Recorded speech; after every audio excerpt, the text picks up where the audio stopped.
हम इस वक्त दक्षिणी कश्मीर के कुलगाम ज़िले के केलम के उसी इलाके में मौजूद है जहां बीती रात मिलिटेंटों ने दो नॉन लोकल लेबर्स को क्लोज रेंज से गोली मारकर उनकी हत्या कर दी। बताया जा रहा है कि इस हमले के पीछे लश्कर तैयबा का हाथ है और जिस तरह से अनंतनाग ज़िले में अमरनाथ यात्रा की ड्यूटी पर तैनात जम्मू कश्मीर पुलिस के एक जवान को क्लोज रेंज से गोली मार दी गई थी, उसी पैटर्न पर जो है इन दो नॉन लोकल्स की भी हत्या कर दी गई है। इस घटना के बाद इस पूरे इलाके में सर्च ऑपरेशन जो है वो बड़े पैमाने पर शुरू कर दिया गया है। ये केलम इलाका है कुलगाम का, यहाँ पर बैरिकेडिंग की गई है। जम्मू कश्मीर पुलिस और एसओजी के जवान जो है वो तैनात किए गए हैं और यहाँ से महज कुछ मीटर की दूरी पर वो स्पॉट है जहाँ पर वो लेबर ईंट के एक भट्ठे में काम करते थे। लेबर थे वहाँ पर जिनको उनका कार्ड देखकर जो है बताया जा रहा है कि उनकी हत्या कर दी गई है। हालांकि इस हमले के बाद जो है पूरे इस इलाके में खासकर श्रीनगर जम्मू नेशनल हाईवे के आसपास जितने भी इलाके हैं वहाँ पर बड़े पैमाने पर सर्च ऑपरेशन जो है वो चलाया जा रहा है और माना जा रहा है कि अनंतनाग हमले में जिस आतंकी का हाथ था उसी आतंकी ने जो है इस हमले को भी अंजाम दिया है और दो आतंकी थे जो एक स्कूटर पर सवार थे। एक के पास AK-47 थी और दूसरे मिलिटेंट के पास पिस्टल था। दोनों मिलिटेंट जो थे वो इस ईंट के भट्ठे के अंदर चले गए क्योंकि वहाँ पर काफ़ी तादाद में नॉन लोकल लेबर्स है जो इस तरह कश्मीर में काम करते हैं, ईंट के भट्ठों पे काम करते हैं और दो लोगों के जो है उनमें से नाम पूछा गया और बाकी किसी के साथ बात नहीं की है और उनको जो है नज़दीक से गोलियां चलाई और उसके बाद वहां से फरार हो गए। हालांकि रात में ही एक की मौत हो चुकी थी, दूसरा गंभीर रूप से घायल था। उसे अनंतनाग के बाद श्रीनगर सिकिम्स हॉस्पिटल में भर्ती किया गया था और जहां वो आज सुबह जो है ज़ख्मों की ताब न लाकर जो है दम तोड़ बैठा है। तो फिलहाल उसके बाद किस तरह की तस्वीर है ये आप देख सकते हैं कि पूरे इस इलाके में हर जो एंट्री और एग्जिट पॉइंट्स है उनको पूरी तरह से जम्मू कश्मीर पुलिस और SOG का एक जॉइंट ऑपरेशन चल रहा है, उनको पूरी तरह से सील कर दिया गया है। निसंदेह ही वर्ष 2024 के बाद जो है एक बार फिर टारगेट किलिंग का सिलसिला जो है वो देखने को मिल रहा है।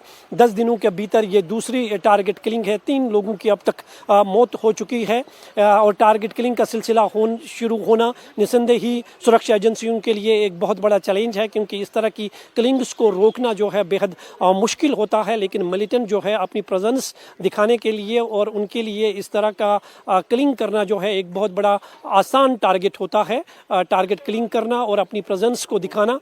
तो वो कहीं ना कहीं जो है एक बार वो पैटर्न जो है फिर से साफ तौर पर 10 दिनों के अंदर में जो है वो देखने को मिल रहा है। फिलहाल पूरे इस इलाके में सर्च ऑपरेशन जो है बड़े पैमाने पर जारी है और माना जा रहा है कि इस हमले के पीछे लश्कर तैयबा का हाथ है और वही आतंकी इस हमले में भी शामिल है जिसने अनंतनाग ज़िले में जम्मू कश्मीर पुलिस के एक कांस्टेबल को क्लोज रेंज से गोली मारी थी। क्योंकि जो दो मिलिटेंट आए थे बताया जा रहा है कि एक के पास AK-47 थी, दूसरे के पास पिस्टल थी और उसी पैटर्न की तरह जो है इस हमले को भी अंजाम दिया गया है। फिलहाल सर्च ऑपरेशन जो है बड़े पैमाने पर जारी है और यही कोशिश की जा रही है कि इस हमले में जितने भी लोग जो है शामिल है, मुलव्वस है, उनको जल्द से जल्द या तो मार गिराया जा सके या फिर उन्हें गिरफ्तार किया जा सके। और मजदूरों की हत्या के बाद इलाके में दहशत का माहौल है। देश के अलग अलग कोने से आकर कश्मीर में काम करने वाले गरीब मजदूर दहशत में हैं।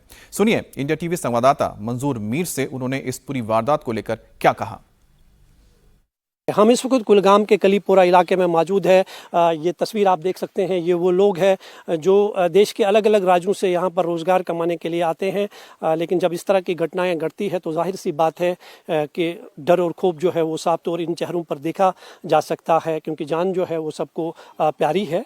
कुछ लोग हैं जो ईंट के भट्ठे में यहाँ पर काम करते हैं। इस घटना के बाद वो क्या महसूस कर रहे हैं, इनसे हम बात करने की कोशिश करते हैं। जी, आपका नाम क्या है और आप कहाँ से हैं? सुनील कुमार। सुनील जी, कहाँ से आप? लखनऊ रायबरेली। लखनऊ रायबरेली जी। तो कल सुना आपने क्या हुआ यहाँ पे? सर मतलब कि रात को मतलब कि जैसे प्रशासन मतलब आए तो मतलब कि हमें थोड़े बहुत मतलब बैठक हुई कि मतलब कुछ ना कुछ दुर्घटना हुई है यहाँ से करीब 3 अभी हम लोगों को सुबह हम लोगों को पता मिली है कि मतलब कि 3-4 किलोमीटर दूरी पे दुर्घटना हुई है। तो हेडेक तो होता ही है, हम लोग मजदूर आदमी हैं और सर मतलब कि थोड़ा बहुत तो मतलब सभी को रहता है कि मतलब दूसरी प्रांत में आए हैं और फिर सर हेडेक तो रहता ही है। हाँ, डर क्यों नहीं लगेगा सर, डर तो लगना है। जैसे कोई माहौल खराब हो जाता है तो डर तो थोड़ा बहुत अंदर हो ही जाता है। तो इस घटना के बाद चाचा पुलिस की तरफ से कोई आपके पास आया कि अंदर ही बैठना, बाहर नहीं निकलना, कुछ आदेश मिले आपको? हाँ क्या जी, बताया गया? अंदर बैठो, बाहर नहीं निकलना, यही बताते हैं कि अंदर बैठो। हाँ, दिन में सामान वामान ले आओ और शाम को अंदर बैठिए। मतलब शाम को घरों से बाहर नहीं आना? हाँ, बाहर नहीं निकलना, नहीं खतरा है, पता नहीं कितनी टाइम हो जाए, टाइम कितनी टाइम भी हो सकता है। आप बताइए, आप रोजगार कमाने के लिए आते हैं, जब इस तरह की घटनाएं घटती है उसके बाद डर होता है, मन में ये होता है कि वापस चले जाएं? हाँ, डर तो लगता है साहब, तो क्या करा जाए, अब यहाँ आए हैं तो कुछ मको तो करना है बात कि नहीं। और डर तो सभी को ऊपर लगता है जब कोई दुर्घटना हो जाती है तो। हाँ, तो कितने लोकल नॉन लोकल्स यहाँ पर है जो ईंट के भट्ठों में या मजदूरी का काम करते हैं? यहाँ साहब लाखों की संख्या में है।